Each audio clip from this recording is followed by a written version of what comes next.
আমি তখন সবে প্রাইমারি শিক্ষক নিয়োগ পরীক্ষায় উত্তীর্ণ হয়েছি। আমার পোস্টিং হয় বরগুনা জেলার পরীরখাল নামক একটি প্রাথমিক বিদ্যালয়ে। ছোটবেলা থেকে আমি ঢাকা শহরে থাকার দরুন এই প্রত্যন্ত অঞ্চলের মানুষের এতটা কাছাকাছি আসার সুযোগ আমার এই প্রথমবারই ছিল।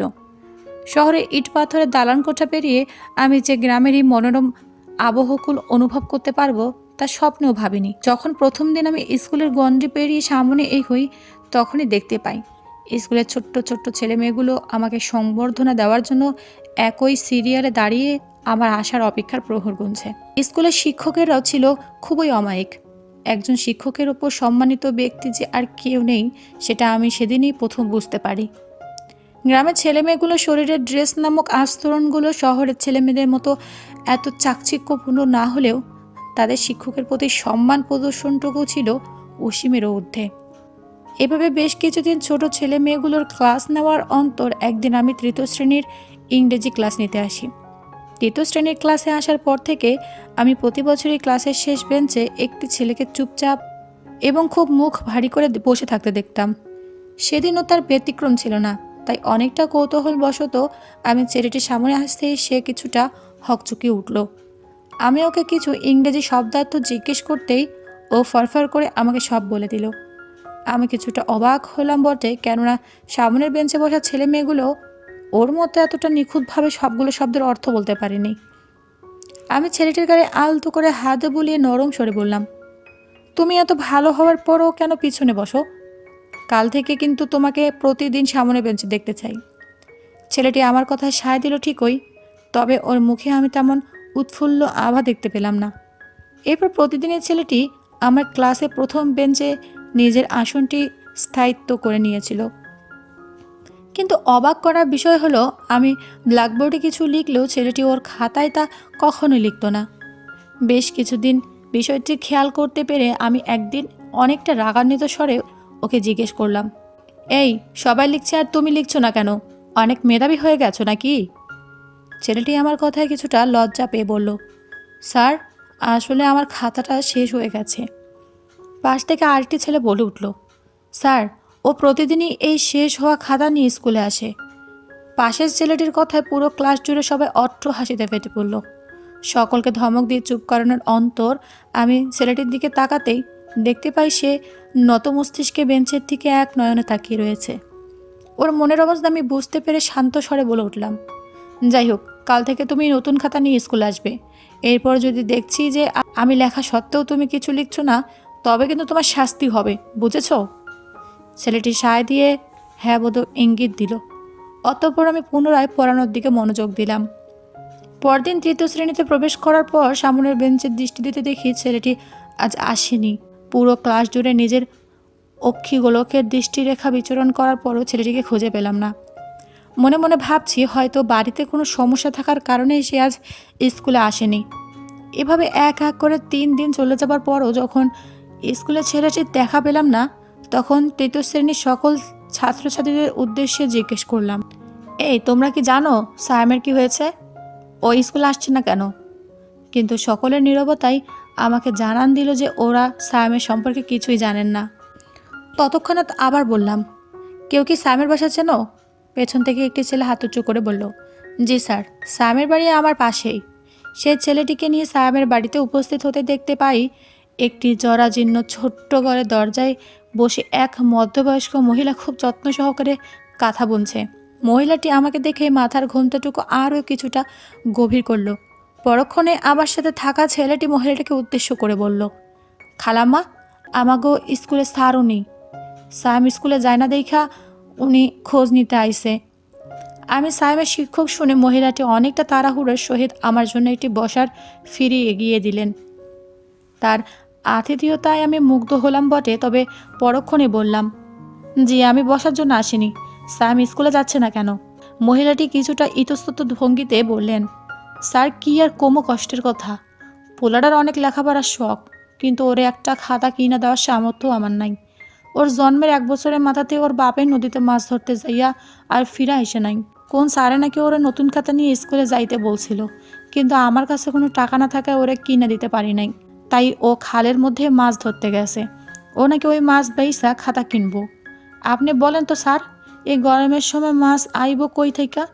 বর্ষাকাল হইলেও একটা কথা আসিল, কিন্তু শ্যামরাডাই তো আমার একটা কথাও শুনল না। পাশের বাড়ি ভাবি আমার এই কাঁথাটা সেলাই করতে দিছে। চিন্তা করছি এই কাঁথা দিয়ে যে টাকা পামো সেটা দিয়ে ওরা খাতা কিনা দিমু স্যার। তারপর দেখমুনে ওই স্কুলে না যাইয়া কেমনে পারে। মহিলার কথা শুনে আমার হাতগুলো কেমন যেন খুব কাঁপছিল। মানুষ কতটা অভাবে থাকতে পারে সেটা বোধ হয় আজ সায়েমের বাড়িতে না আসলে আমি কোনো দিনই দেখতে পেতাম না। সামান্য একটি স্কুলের খাতা কিনে দেওয়ার সামর্থ্য তার নেই। কতটা অসহায় তারা। পরক্ষণে সায়েম কোত্থেকে যেন দৌড়ে এসে অনেকটা উৎফুল্ল ভঙ্গিতে বলল, মা এ দেহ কত বড় একটা কাতলা মাছ পাইছি, এইটা বেসা খাতা কিনবো আমি।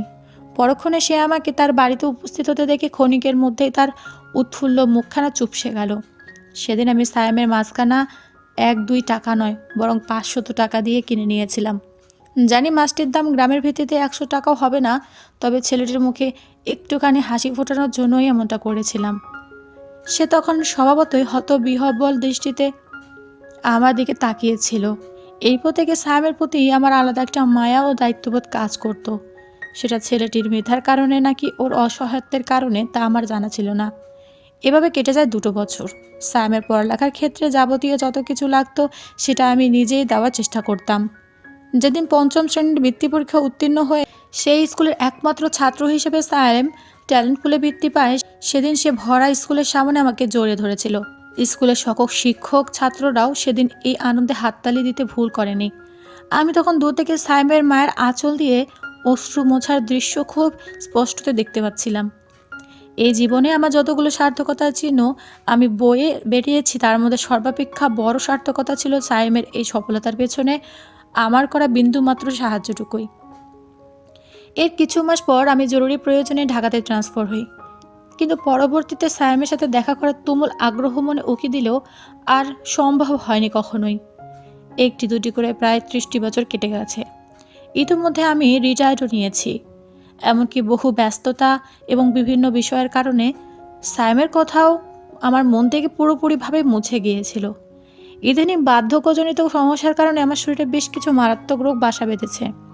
রিটায়ার হয়ে যত টাকা পেয়েছিলাম তা নিজের জন্য রেখে না দিয়ে আমার ছেলে মেয়েদেরকে ভাগ করে দিয়েছিলাম, এই ভেবে যে তারা যদি আমার একটুখানি খেয়াল রাখে। কিন্তু হলো তার উল্টা। ছেলে মেয়েগুলো টাকা নিয়ে যে যার মতো চলে গেল। এই নিয়ে আমার স্ত্রী মাঝে মধ্যেই ওদেরকে বদদোয়া দেয়, কিন্তু আমি বরংবরই বলি, ছেলে মেয়েদের নিয়ে কখনো খারাপ কিছু কামনা করতে নেই। তারা যদি ভালো থাকে তবে থাকুক না যার যার মতো। এদিকে আমার শরীর অবস্থা দিনকে দিন অবনতির পর্যায়ে চলে যাওয়াতে আমার স্ত্রী জোরপূর্বক আমাকে হাসপাতালে নিয়ে গেল। যদিও আমি টাকা খরচের ভয়ে একদমই যেতে রাজি ছিলাম না। বিভিন্ন টেস্ট দেওয়ার পর জানা গেল আমার পিত্তে পাথর হয়েছে এবং কিডনির কার্যক্ষমতাও প্রায় শেষ বললেই চলে। ডাক্তারের কাছে জিজ্ঞেস করার পর তিনি জানান সব মিলিয়ে আমার 3 লক্ষ টাকা খরচ হবে। আমার স্ত্রীর নিকট একটি পুরনো আমলের স্বর্ণের দুল ছিল, কিন্তু সেটা বিক্রি করলেও কোনোভাবেই 1 লক্ষ টাকার বেশি হবার কথা নয়। আমার স্ত্রী তখন সেই ডাক্তারের নিকট অনেকটা আকুতি স্বরেই বলল, আচ্ছা, কোনোভাবে কি টাকার অঙ্কটা একটু কমানো যায় না? আমি কিছু করতে পারবো না। আপনি বরং এই হাসপাতালে হেড ডাক্তার ডক্টর সায়েম শাহরিয়ারের সাথে কথা বলুন। সায়েম নামটি শুনেই আমার কিচ্ছু একটা মনে আসতে যেও যেন আসলো না। অতপর অনেক কাঠখড় পুড়িয়ে আমরা ডক্টর সায়েমের সাথে দেখা করার সুযোগ পেলাম। ওনার চেম্বারে প্রবেশ করতে দেখে তিনি এক মনে কোনো ফাইল ঘাটাঘাটি করছেন। পরক্ষণে আমার দিকে না তাকিয়ে তিনি বললেন, বসুন আপনারা, বলুন কিভাবে সাহায্য করতে পারি।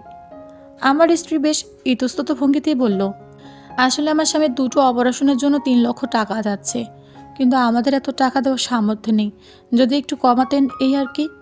ডক্টর সায়েম এই কথা শুনে আমার স্ত্রীর দিকে তাকিয়েই ফের আমার দিকে তাকালেন। তিনি বেশ কিছুক্ষণ যাবৎ আমার দিকে অবাক নয়নে তাকিয়েই আছেন, আর আমিও। ওনাকে দেখে আমার বেশ চেনা চেনা লাগলেও আমি কোনোভাবেই তার আসল পরিচয় আজ করতে পারছিলাম না। হঠাৎ সে দাঁড়িয়ে বলল, স্যার, আপনি কি পরীরখালা সরকারি প্রাথমিক বিদ্যালয়ের শিক্ষক ছিলেন? আমি ওনার কথা বেশ অবাক হয়ে উত্তর দিলাম, হ্যাঁ ছিলাম তো এক সময়। পরক্ষণে সে নিজের চেয়ার থেকে উঠে আমার সামনে এসে পা ধরে সালাম করে আমাকে জড়িয়ে ধরল। আমার আর এক মুহূর্ত বুঝতে বাকি রইল না এ আর কেউ নয়, বরং আমার সে প্রিয় ছাত্র সায়েম, যে আমাকে এভাবেই জড়িয়ে ধরেছিল সে ছোট্ট ছাত্র অবস্থায়, যখন সে একমাত্র ছাত্র হিসাবে বৃত্তি পেয়েছিল। কিছু কিছু সার্থকতা প্রাপ্তি এবং সম্মান মনে হয় যুগ যুগ পেরিয়ে গেলেও এর তীক্ষ্ণতা একটুও কমে না, বরং বেড়েই চলে। আর এটা তার এক উজ্জ্বল দৃষ্টান্ত ছিল বোধ হয়।